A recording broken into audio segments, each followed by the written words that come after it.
Se você acha que criar sempre tem que ser um ato heróico, você vai desistir no meio do caminho. E não vai ser por falta de talento, e sim por cansaço. O problema de criar achando que uma única ação heróica vai resolver seus problemas vai fazer com que você avance muito rápido em pouco tempo. Mas eu vou te mostrar porque criar de um jeito heróico é um dos jeitos mais caros de criar e menos eficientes. Enquanto a gente fala sobre esse tema, eu vou fazer um desenho aqui do que vier na minha cabeça e se você quiser, pode me acompanhar.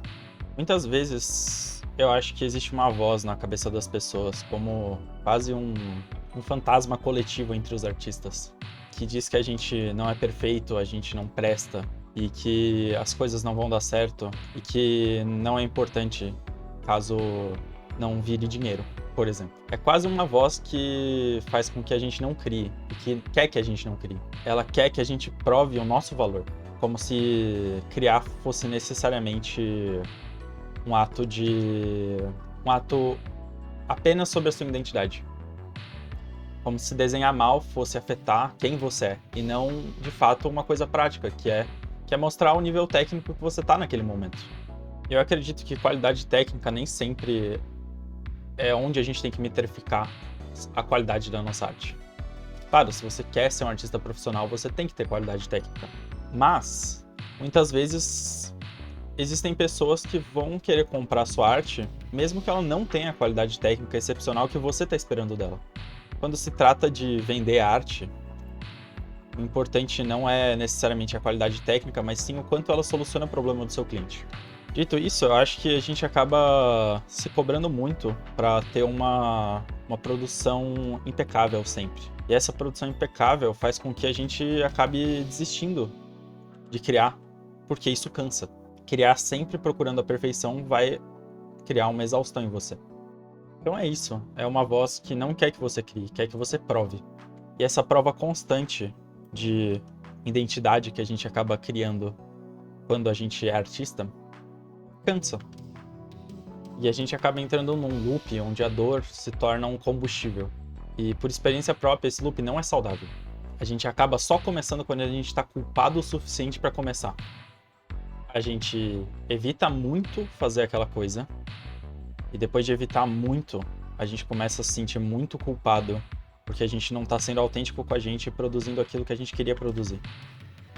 Daí a gente acaba entrando numa dinâmica onde essa culpa vai crescendo e crescendo e crescendo e gera uma grande maratona artística, onde você acaba criando muito de uma vez. E essa criação ela é insustentável e gera uma exaustão. E quando essa exaustão vem, toda aquela inspiração vinda da culpa acaba desaparecendo e você volta a ficar culpado.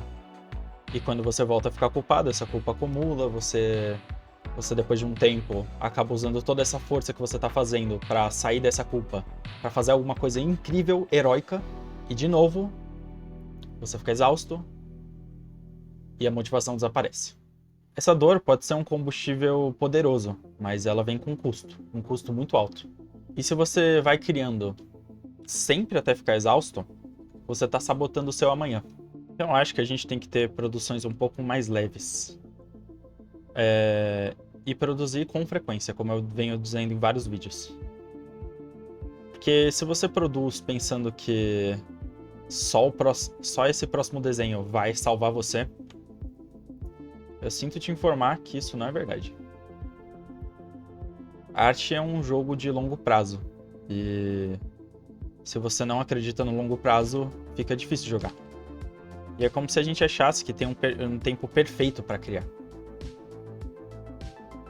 Um momento ideal, um momento mágico, onde tudo vai estar certo. Mas na real, esse momento não vai chegar. Eu percebi isso no momento que eu ganhei meu primeiro tablet de desenho. Era uma Wacom Impulse. Era um daqueles tablets de mesa sem tela. E era muito bom. E eu tava esperando anos e anos pra conseguir um daquele. Eu tinha certeza que naquele momento que eu tivesse esse tablet, cara, eu ia desenhar muito. A qualidade do desenho ia ficar melhor. tudo ia melhorar. Eu ia ser o artista que eu sempre sonhei ser. Aí chegou um momento, de fato, que eu ganhei esse tablet. E quando eu ganhei esse tablet, eu sentei com o meu Photoshop na minha frente. E aí eu percebi, cara, nenhum dos momentos que eu fiquei pensando e idealizando eu desenhando com esse tablet, eu de fato desenhei.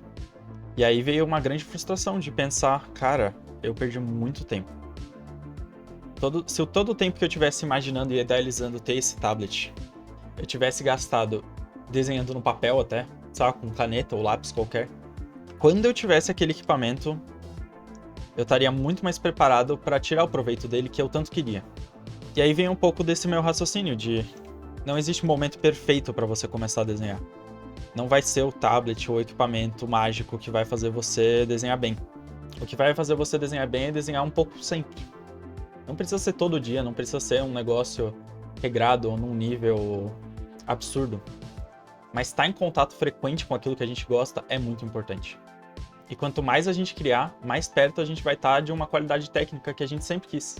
E é por isso que eu acho que o seu trabalho não precisa ser grande, ele precisa ser frequente.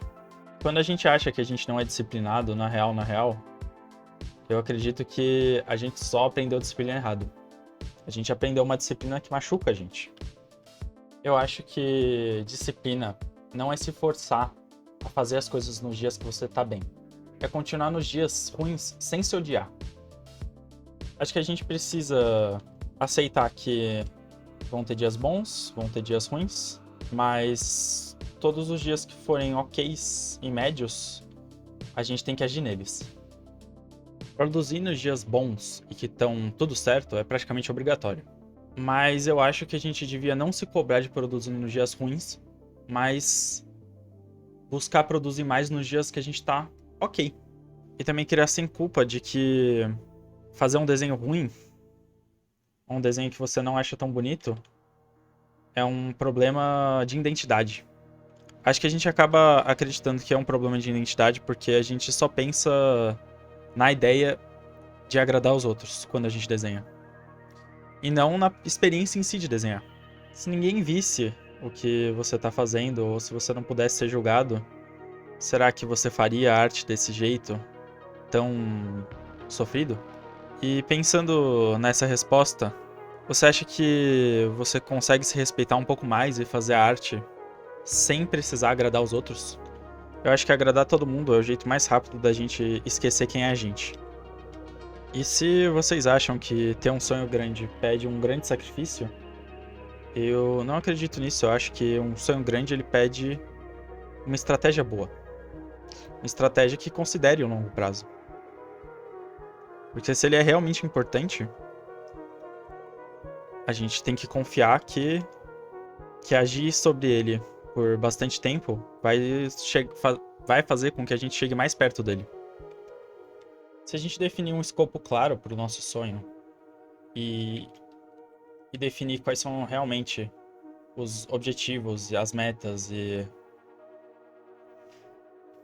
como a gente pode chegar lá, a gente precisa definir esse escopo para definir quais são os ciclos que a gente vai passar para chegar nesse objetivo. É como se uma ambição sem nenhum limite acabasse matando a criatividade e a esperança de que o seu projeto pode terminar. Então, eu acho que você não precisa virar um herói para merecer o seu sonho. Você só precisa de uma estratégia um pouco mais gentil consigo mesmo e tempo. Seu projeto não precisa provar valor para as outras pessoas, ele precisa existir primeiro. Então é isso. Eu acho que criar não precisa ser heróico. Ele precisa só se sustentar a longo prazo e existir.